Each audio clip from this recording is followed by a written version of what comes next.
Today on Talking Solutions, time of the year where it's really good to bring up impaired driving. Chelsea Stuenkel is with us from the Nevada Highway Patrol. Do we call you an officer? Do we call you a trooper? We are technically troopers as our title. So you can call me either one. Some of the troopers out there, they want to be called troopers. I want to do it their way. When you end up pulled over on the side of the road, I want to do everything your way. Yes, when you see that smoky hat, you know it's a trooper. How long have you been a trooper?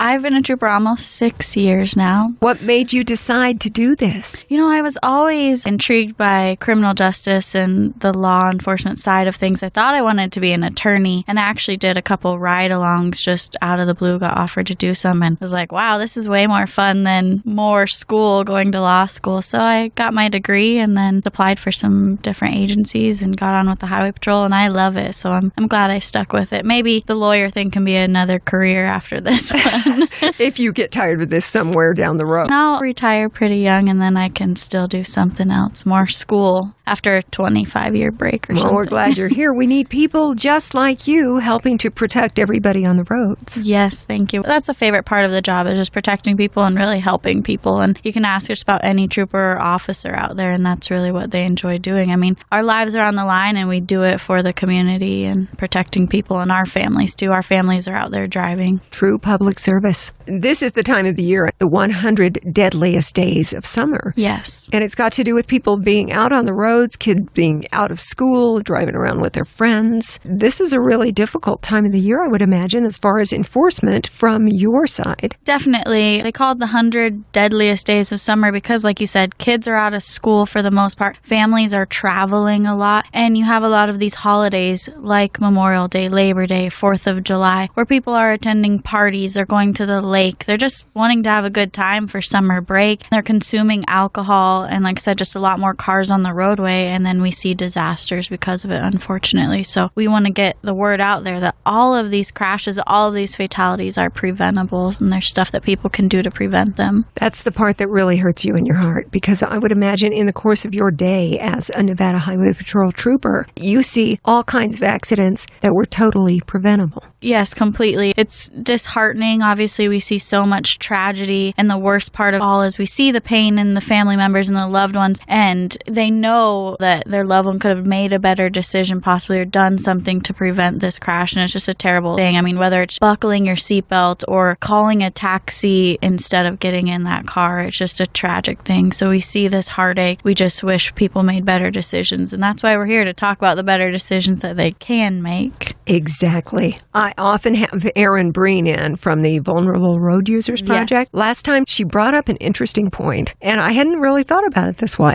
She said, you plan before you go and celebrate and have a party. It's that advanced planning that makes all the difference. She said, nobody makes good decisions when they've been drinking. Yeah, absolutely. Erin Breen's amazing, by the way. She's a wonderful person and very dedicated to traffic safety, and she's always right. She always has really great points, and that's true. You need to make a plan ahead of time because alcohol doesn't only impair you physically, but your cognitive reasoning is impaired. So you make bad decisions. We all know that. We make silly decisions. We do silly things, and then we do horrible things like get behind the wheel of a vehicle and drive after we've been impaired. She's absolutely right. If you have that plan in place, if you know you're going to drink, don't drive to wherever you're going so you're not tempted to drive on the way home, or have a designated driver, someone in the group already appointed to be the driver at the end of the night. Just some sort of plan, because again, you don't make good decisions once you've started drinking. I will step up and offer to be the designated driver because I'm all into this cold brew iced coffee with the almond milk.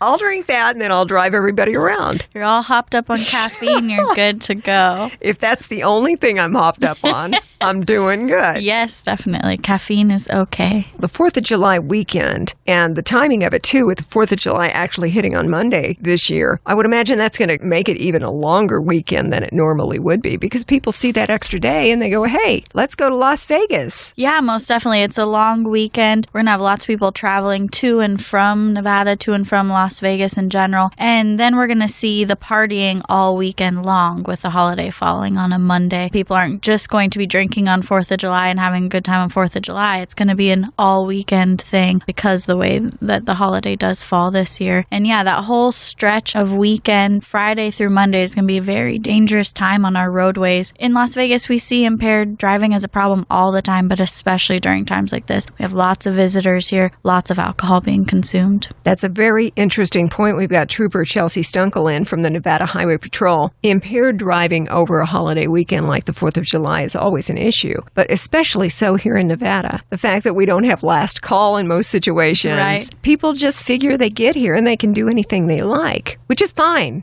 to an extent. Right. We want people to have a good time. We want them to come visit our city. We just want them to do it safely. Like you said, we're a 24-hour city. They can get alcohol anytime. There generally is no last call. You can go from one place to another and keep consuming alcohol. Just, again, do it safely. Have that plan in place ahead of time, and don't get behind the wheel of a vehicle, and stop your loved ones from driving as well. If they want to make that bad decision because they are impaired, take the keys from them, keep them from driving, call them a cab, do something. Best thing you can do as a designated driver is give your friends the gift of life. That's right.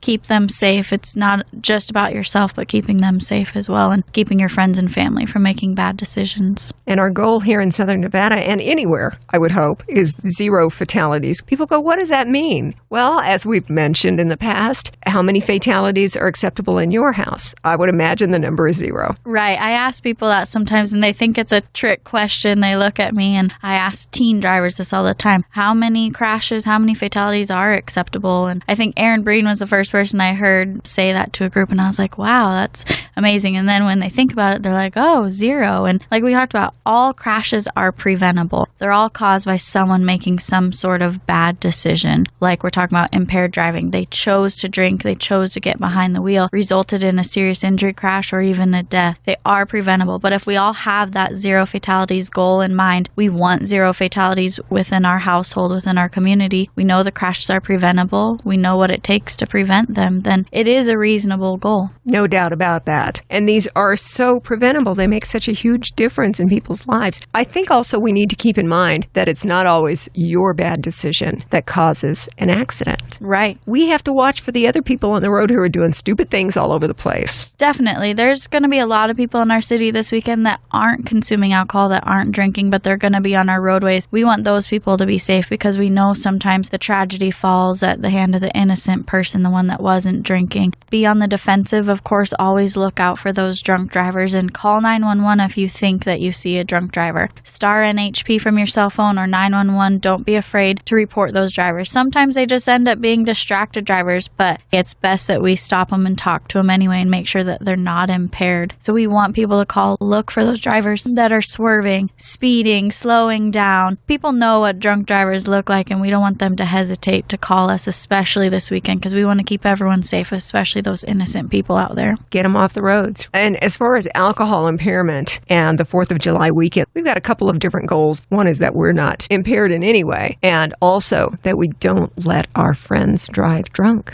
Right. 2 main goals. Don't drive impaired. Have that plan in place. Get a designated driver. Call taxi, call Uber, ride a bus. A lot of people don't want to spend the money. Well, a DUI is going to be a lot more costly, or if you kill or injure someone, it's going to be a lot more costly and you're going to ruin your life. So it's much cheaper to use one of those services and get a ride rather than the alternative. And yes, again, please don't let your family or friends drive impaired. Sometimes you might think, oh, it's not my responsibility. They're a grown-up. They say they're okay to drive. But in your heart, you know that they're not okay. Stop them from driving. You fork out the $10, $20 for them to get a ride. It could save their life or someone else's. And then you wouldn't have it on your conscience until the end of time. That's right. We're hoping for a really safe holiday. We always go into the holiday weekends around Las Vegas talking about the hundreds of thousands of people that are spilling into our valley for a big holiday weekend. We're excited about that from the tourist standpoint. Yes. We want everyone to have a good time. Yes. But safety is a huge issue. Yes,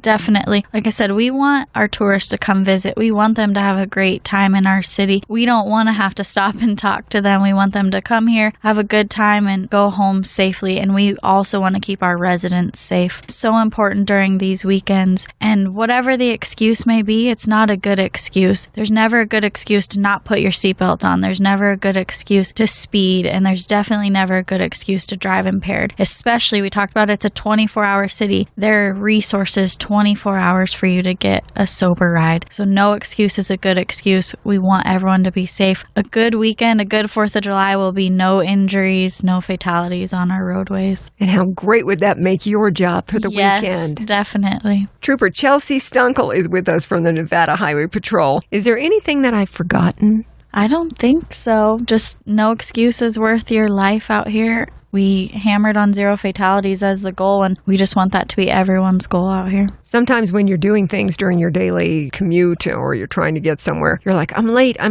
I always try to think about it from the standpoint of 5 minutes time. Right. Do you really have to go that fast above the speed limit? Do you really have to drive that way? Because you're affecting all the people around you. Right. Driving is such a huge responsibility. I mean, we try to get that into new teen drivers' heads, but adults need to realize that as well. You're operating this heavy piece of machinery that can kill someone instantly, and everyone around you, their lives are in your hands when you're operating that vehicle. Everyone in the vehicles around you, all the pedestrians around you, all of their lives are in your hands. So those choices that you make, like you said, just to speed a couple miles an hour over the speed limit to get somewhere on time because you're running late, you're putting all those people and your own life at risk. I always say one thing that people can do to try to protect themselves against other drivers is put on that seatbelt. That's huge. A lot of these crashes, whether impaired or not impaired, we see these fatalities because people weren't buckled up. So alongside not drinking and driving, put that seatbelt on. Even if you're the sober person, that seatbelt can protect you against a drunk driver. I mean, vehicles are made differently these days. They're made to protect you. Those airbags and such aren't going to work without that seatbelt. So everyone buckle up out there. 0 fatalities is the goal. Chelsea Stuenkel from the Nevada Highway Patrol. Thanks so much for coming in to give us some common sense before the holiday weekend. Yes, thank you. Everyone be safe out there. Get a sober ride.